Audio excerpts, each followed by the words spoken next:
भैया भाई माइक ये भी ले लेना भाई। ये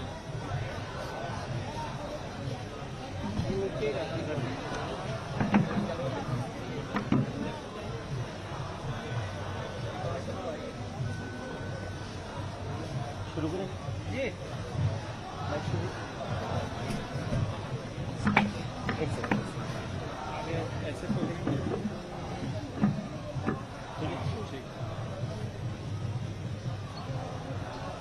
शुरू करें जी सर। जैसे कि आप सबको पता है, आज हमारे धरने का 8वां दिन है, आज हमारे धरने का 9वां दिन है। और आज सोनम वांगचुक जी को मजबूरी में अनशन पर बैठना पड़ा है, क्योंकि ये जो सरकार है वो सुनने को तैयार नहीं है। इतने सारे पेपर लीक हुए, उसके बाद भी कोई एक्शन नहीं लिया गया धर्मेंद्र प्रधान के ऊपर। पेपर लीक के बाद 20 से ज्यादा बच्चों ने सुसाइड की, उसके बाद भी धर्मेंद्र प्रधान के ऊपर कोई एक्शन नहीं लिया गया। और उसके बाद हम लोगों ने सोचा कि हम धरना दे देते, हम आवाज उठा लेते, शायद इस देश का युवा आवाज उठाएगा तो कहीं ना कहीं सरकार सुनने को तैयार हो जाएगी। लेकिन फिर भी सरकार की तरफ से कोई एक्शन नहीं लिया गया धर्मेंद्र प्रधान के अगेंस्ट। तो मजबूरी में सोनम वांगचुक जी को आज अनशन पर बैठना पड़ा है। ये बहुत ही दुखद बात है कि ये सरकार इतनी इंसेंसिटिव क्यों हो गई है। और जब मैं आपसे पीसी कर रहा हूँ, आज से अभी से कुछ घंटे पहले एक और नीट स्टूडेंट ने सुसाइड की है। उसने अपने माँ बाप से माफी मांगी है कि मुझे माफ कर दो, मैं आपके सपनों पर खरा नहीं उतर पाया। तो जब तक धर्मेंद्र प्रधान अपनी कुर्सी पर बना रहेगा, तब तक इस देश का स्टूडेंट जो है वो ऐसे ही मरता रहेगा। Dharmendra Pradhan is a terrorist of India. और हम चाहते हैं कि धर्मेंद्र प्रधान के अगेंस्ट अबेटमेंट टू सुसाइड का केस लॉन्च किया जाए। कब तक इस देश का स्टूडेंट ऐसा मरता रहेगा। और मोदी जी को क्या प्यार है धर्मेंद्र प्रधान से, ऐसा क्या मिल रहा है धर्मेंद्र प्रधान से जो अभी तक उसको कुर्सी पर बनाए रखा है।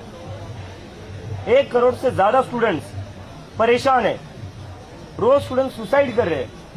और मोदी जी कहते हैं उनके बर्थडे पर हाईली कमेंडेबल वर्क। क्या कमेंडेबल वर्क है? 20 बच्चे सुसाइड करते हैं, ये कमेंडेबल वर्क है? शर्म आनी चाहिए नरेंद्र मोदी को। पेपर लीक पर एक ट्वीट नहीं किया, 20 से ज्यादा बच्चों ने सुसाइड करी, उस पर एक ट्वीट नहीं किया।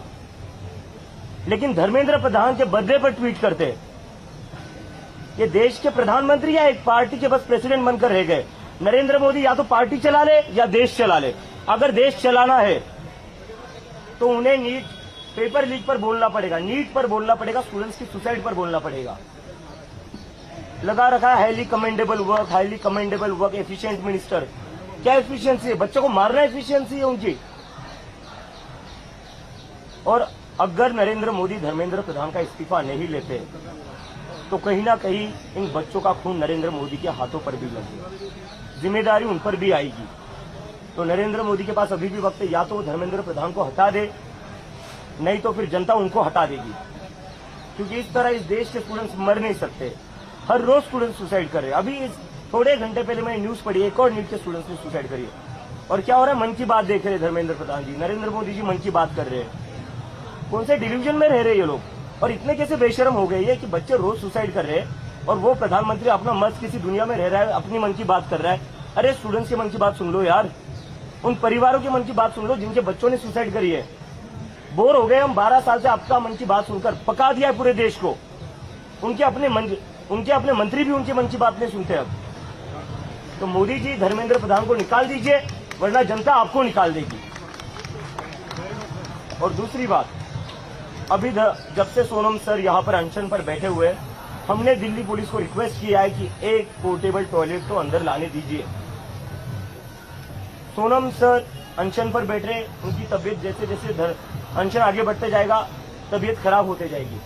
तो वो कैसे टॉयलेट का इस्तेमाल करेंगे? यहाँ के टॉयलेट में तो इन्होंने पानी भी बंद कर दिया है। मैं सारी मीडिया से रिक्वेस्ट करता हूँ, यहाँ पर जो टॉयलेट और पीछे जो टॉयलेट है वहां जाकर देखिए आप। टॉयलेट की सफाई भी जानबूझकर ये लोग नहीं कर रहे ताकि कोई इस्तेमाल न कर पाए। तो ऐसी सिचुएशन में जो इंसान अनशन पर बैठा हुआ है तो उसके लिए एक पोर्टेबल टॉयलेट तो अलाउड ही किया जा सकता है ना। दिल्ली पुलिस को एक पोर्टेबल टॉयलेट से डर क्यों लग रहा है? एक पोर्टेबल टॉयलेट लगाने से कौन सा कानून टूट जाएगा? या पोर्टेबल टॉयलेट यूज करना भी एंटी नेशनलिज्म हो गया इस देश में। सो दिल्ली पुलिस से रिक्वेस्ट है, असली क्राइम को पकड़िए, असली गुंडों को पकड़िए। यहाँ पर सर फोड़ा जा रहा है लोगों का, उनको आप पकड़ नहीं पा रहे हो, उनके सामने आप भीजी बिल्ली बन रहे हो, छोड़ दे रहे हो। वो लोग इंस्टाग्राम पर बोल रहे हैं अभी एक को मारा है, शाम को आऊंगा फिर से दूसरे को मारूंगा।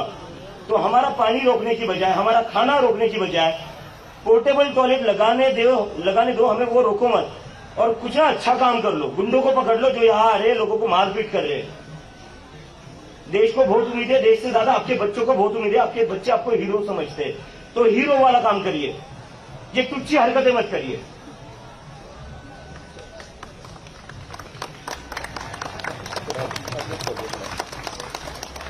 देखिए, यहाँ पे जो वायलेंस हुआ था उस पे हम लोगों ने आपको डिटेल दिया था। जो निशु है, उनके पापा है संजय जी, उनके ऊपर हमला हुआ था। हम लोगों ने तब से लेके आज तक दिल्ली पुलिस को बार बार रिक्वेस्ट किया कि दलित समुदाय से आते हैं तो SC/ST एक्ट जैसा कड़ा कानून उन पे लगना चाहिए। ये जो वायलेंस करके गए, दिल्ली पुलिस ने जो FIR फाइल किया है, बहुत ही सिंपल सा FIR है। अगर कोई छोटा मोटा हम लोगों के बीच में झगड़ा हो जाए वो वाला धारा लगाया है अभी, लेकिन SC/ST एक्ट जैसा कड़ा कानून वो नहीं लगा रहे, वो बच रहे हैं। जो 2 लोग थे अंदर, उनको आइडेंटिफाई कर लिया, FIR में उनका नाम भी है, लेकिन तब भी दिल्ली पुलिस हेजिटेट कर रही है SC/ST एक्ट लगाने से। हमारा रिक्वेस्ट है सारे दलित यूनियंस, अम्बेडकराइट यूनियन से, कि आप एक स्टेटमेंट ऑफ सॉलिडारिटी निकालिए निशु के फैमिली के लिए, संजय जी के लिए, क्योंकि एक स्ट्रांग मैसेज जाना चाहिए, एक यूनाइटेड मैसेज जाना चाहिए कि ऐसा violence will not be acceptable in a place of peaceful protest like this. ये एक मूवमेंट है, ये हिस्टोरिक मूवमेंट है, ये युवाओं का मूवमेंट है, ये यूनिटी के लिए मूवमेंट है। ऐसे जो लोग आ जाते हैं, जो असली दहशतगर्दी फैलाते हैं, उनका इसमें कोई स्पेस नहीं है। दिल्ली पुलिस पे प्रेशर बनना चाहिए, हम लोगों को आवाज उठानी चाहिए कि दिल्ली पुलिस अपना काम कर ले। लॉ एंड ऑर्डर मेंटेन करना, यहाँ पे सेफ्टी सिक्योरिटी मेंटेन करना, एंड वायलेंस होने के बाद एक स्ट्रांग मैसेज भेजना उनका ड्यूटी है। अब हम लोग अगर उनको ड्यूटी पढ़ाए तो हमें बोल देते कि आप हमें सिखाइए मत, लेकिन फिर आप ड्यूटी भी नहीं करते हो। तो दिल्ली पुलिस से फिर से हमारा रिक्वेस्ट है कि SC/ST एक्ट एंड जो एक स्ट्रिक्ट सेक्शन है ग्रेवियस हर्ट का IPC में, वो आप लगाइए, जिसमें 10 साल तक की सजा हो सकती है, अरेस्ट का प्रावधान है, वो आप लगाइए। इतना टाइम नहीं लगता है, ये प्रोसीजरल ग्राउंड्स हमें मत गिनाइए। एक्टिविस्ट लोग, स्टूडेंट्स लोग, अगर हम लोगों से कुछ एक छोटी सी भी गलती हो जाती, हमारे अगेंस्ट एंटी टेरर मुकदमा चला दिया जाता अभी तक। इससे हम लोग बार बार बोल रहे कि पीसफुल प्रोटेस्ट, हम अपने साइड से कोई गलती नहीं करेंगे। तो ये सारा बर्डन हम सिटीजन्स के ऊपर क्यों होना चाहिए? जो दहशतगर्दी फैला रहे उनके खिलाफ क्या UAPA नहीं लगना चाहिए? क्या उनके खिलाफ SC/ST एक्ट नहीं लगना चाहिए? क्या उनके खिलाफ NSA नहीं लगना चाहिए? तो ये सारे कड़े कानून उनके ऊपर लगाइए। दिल्ली पुलिस से फिर से दरखास्त है कि आप करिए, एंड लोगों को एक विश्वास दिलाइए कि दिल्ली पुलिस हम लोगों के साथ खड़ी है, पीसफुल प्रोटेस्टर्स के साथ खड़ी है, लॉ के साइड खड़ी है। ये नहीं कि जो गुंडे हैं, जिनके ऊपर कुछ मिनिस्टरों का हाथ है, जो BJP RSS से उनको सपोर्ट है, उनके साथ खड़ी है। दूसरी चीज, यहाँ पे भूख हड़ताल हो रही है, बहुत सारे लोग भूख हड़ताल में ज्वाइन करने के लिए रिक्वेस्ट कर रहे थे। सब लोगों, जैसे सोनम वांगचुक जी का भी मैसेज था, इंडिविजुअल लेवल पे आप कर सकते हैं, लेकिन बहुत केयरफुली करिए। हंगर स्ट्राइक मतलब बहुत आसान चीज है नहीं, इसमें बहुत डेडिकेशन लगता है एंड बहुत सेंसिटिव चीज होती है, तो सोच समझ के आप लोग करिए। इंडिविजुअल लेवल पे आप कर सकते हैं। Thank you. आपका कोई क्वेश्चन है तो आप प्लीज पूछिए। This is Malikan Mishra from Tribune. I want you to please highlight if there are any conversation going on with former leaders. Are they joining here? We have been hearing. Am I audible? Yeah. So the farmer leaders were going to come here. यहाँ पर इस देश के किसान आ रहे थे। 500 से ज्यादा किसानों को हाउस अरेस्ट कर लिया है इस डरपोक सरकार ने। किस बात का इतना डर है? किसान ही आ रहा है ना, कोई आतंकवादी तो नहीं आ रहा है। किस वजह से उन्हें रोका जा रहा है? Also the follow-up question on is there any BJP member following or planning to go for the hunger strike? No, we are not.